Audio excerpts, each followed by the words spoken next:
না না না। শেখ হাসিনার দেশে ফিরে আসা নিয়ে সম্প্রতি একটি পোস্ট সামাজিক যোগাযোগ মাধ্যমে ব্যাপক আলোচনা সৃষ্টি করেছে।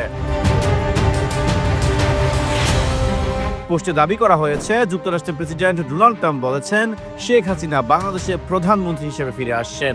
তবে এই দাবির সত্যতা নিয়ে রয়েছে ব্যাপক বিতর্ক। শেখ হাসিনা 1975 সালে ছাত্র জনতার অভ্যুত্থান পরবর্তী সময় প্রাণ রক্ষার জন্য ভারতে আশ্রয় নিয়েছিলেন। সাবেক প্রধানমন্ত্রী শেখ হাসিনা দেশে ফিরলে তাকে বিচারের সম্মুখীন হওয়ার দাবি তুলে সড়কগুলোতে প্রতিবাদ লেখা দেখা গিয়েছিল। তবে সম্প্রতি যে পোস্টটি ঘিরে আলোচনা চলছে তা আসলে ট্রাম্পের আসল অ্যাকাউন্ট থেকে করা হয়নি।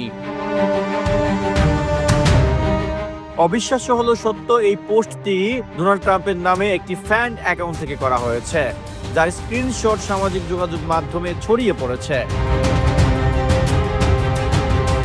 এক্স থেকে একটি পোস্টে দেখা যায় এটি আসলে ডোনাল্ড ট্রাম্পের অ্যাকাউন্ট নয়, বরং তার নাম ব্যবহার করে একটি প্যারোডি বা ফ্যান অ্যাকাউন্টের মাধ্যমে তৈরি করা হয়েছে।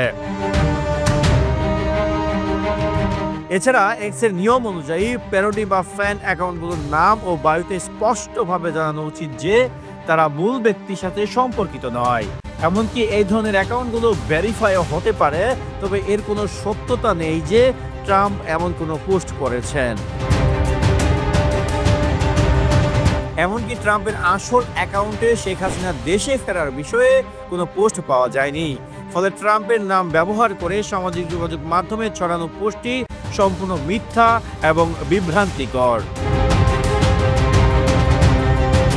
এটা প্রমাণিত হয় যে শেখ হাসিনা দেশে ফেরার বিষয়ে ডোনাল্ড ট্রাম্পের কোনো মন্তব্য বা পোস্ট ছিল না এবং এটি সম্পূর্ণ গুজব ছাড়া আর কিছুই নয়।